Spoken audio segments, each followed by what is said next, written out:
The lamestream media is yet once again utterly and absolutely humiliated as another hate hoax that they so gleefully pushed completely collapses into dust. We're going to take a look at the latest embarrassment. We're going to see how it so obviously and blatantly exposes the legacy media's own prejudices and bigotries. And make sure to stick with me at the very end of this video when I'll reveal how in the end the real hate hoax that imploded was the media itself. You're not going to want to miss this. Greetings, everyone. It's me, Dr. Steve, your patron professor, here to help you to think better so you can feel better in these crazy and turbulent times. If you haven't already done so, you know what to do. Make sure to smack that bell and subscribe button. Before we begin, make sure to click on that link below and head on over to my special website for the Ready Project Food Supply. We all know that we cannot wait for emergencies to happen before we respond to one. And no one, and I mean no one, makes preparing for an emergency more ridiculously easy and affordable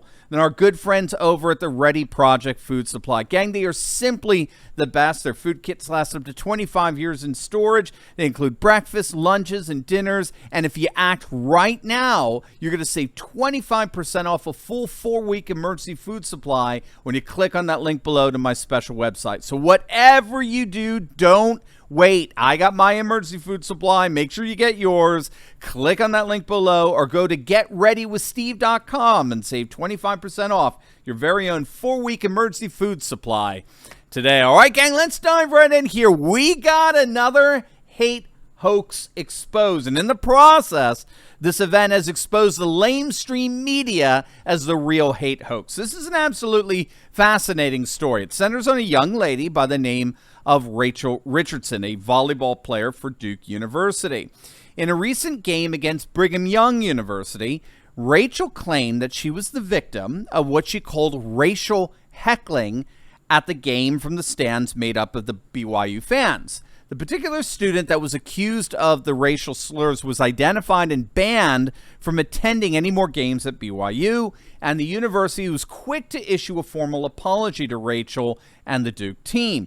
And then the media virtue signaling feeding frenzy began. CNN came out with a number of so-called reports revealing the horrific details of this but latest incident of racism in America. A USA Today writer excoriated the right-wing conspiracy theories against Rachel. How can you even question the veracity of this brave young woman? Obviously, Rachel was treated as a hero by the legacy media. ESPN lauded her as a champion, standing up to the systemic racism that continues to infest our nation. They tweeted out, quote, Duke volleyball player Rachel Richardson endured racial abuse from fans in a match versus BYU over the weekend. She tells Holly Rowe how she responded with love over anger and what she hopes people can learn from this incident. And yet, as it turned out, those so-called right-wing conspiracy theories, they had something to them. After a thoroughgoing investigation into the incident by campus police, the Salt Lake Tribune reported that, quote, the fan that was banned by BYU does not appear to have yelled slurs at the volleyball match. Police found no evidence to corroborate what this Duke volleyball player accused BYU fans of doing. There was a police officer that was assigned to stand next to the section where the fan was seated who was accused of making the accusations. He testified in the official police report he heard nothing comparable to what the fan was being accused of. Quote, during the game and while I was standing on the sideline between the Duke players and the ROC section, I didn't hear or observe any inappropriate comments or language from the ROC section. ROC stands for the Roar of the Cougar, which is BYU's mascot. Moreover, according to Deseret News, the accused student was described by police as special needs, possibly autistic, and exemplified no characteristics or behavior that could be legitimately construed as racially insensitive. The one alternative explanation offered is that he often shouted out net in order to get the players from the opposing Duke team to serve the ball into the net. Moreover, there is ample video and audio footage of the full game from a number of angles, and police have concluded that not a single instance can corroborate the student's accusations. Oh, but it gets better. You're going to love this. It actually wasn't the Duke player, Rachel Richardson, who originally made the accusation. It was her godmother. It was her godmother, who's running for office, by the way. She's running for circuit court judge in Fort Worth, Texas. She's the one who originally tweeted out the following, quote, "My goddaughter is the only black starter for Duke's volleyball team. While playing yesterday, she was called the N-word every time she served.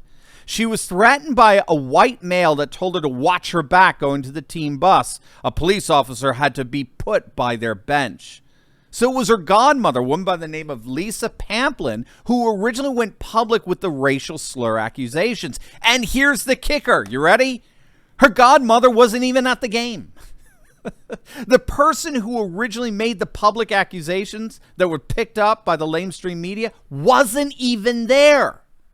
And to make it even more absurd, this person, Lisa Pamplin, has a history of racially inflammatory tweets. I mean, you can't make this stuff up. Outkick.com posted a number of her tweets disparaging whites with some of the most despicably racist language imaginable.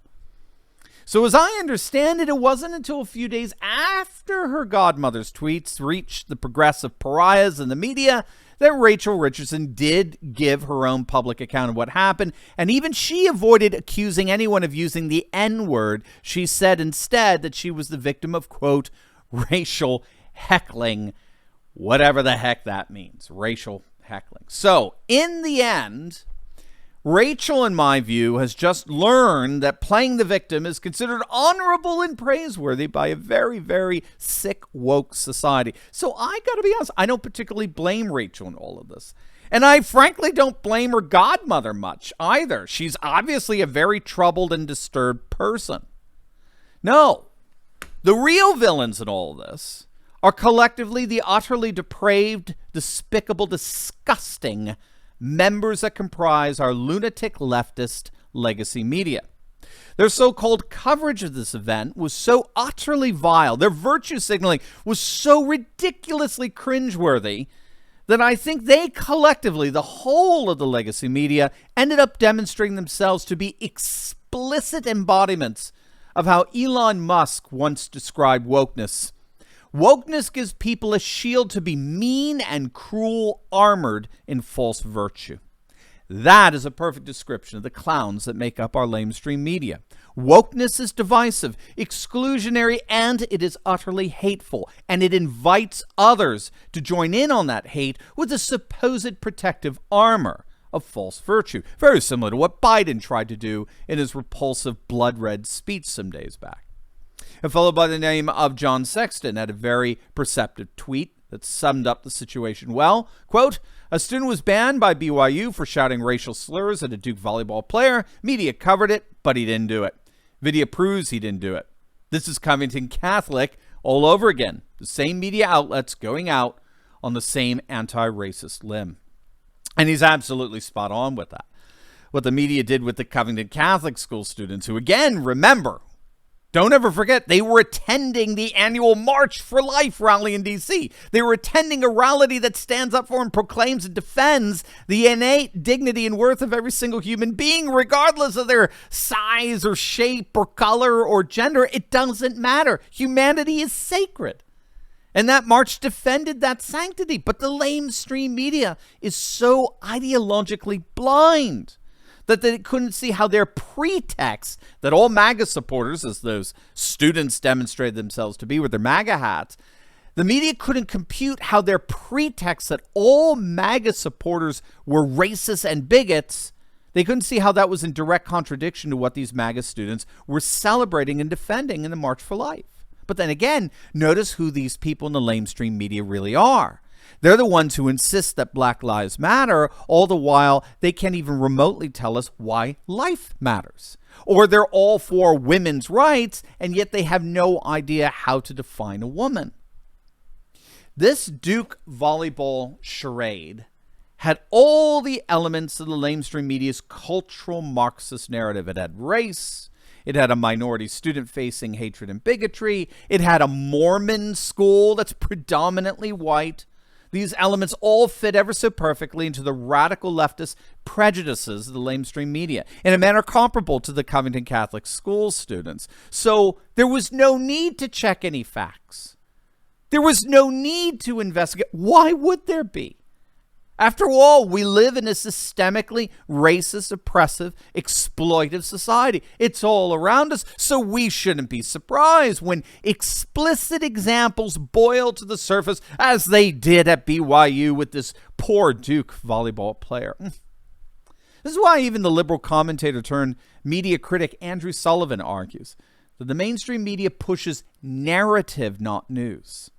That's the key to understanding what's going on here. The mainstream media pushes narrative, not news. Whatever events they focus on, whatever, quote, facts they put forward, always must comport with the politically correct woke narrative they consider so absolute and unquestionable in framing their stories. And at the heart of that narrative is resentment, reverse racism, and ultimately hate. And so this is why I lay the blame solely at the feet of the mainstream media. Because in the end, the real hate hoax is the lamestream media itself. As always, make sure to smack that bell and subscribe button. You'll definitely want to check out my latest video on an actual billionaire Trump donor taking over CNN. All as the GOP is poised to take the Senate. You're not going to want to miss it. So make sure to click on that link, and I will see you over there. God bless.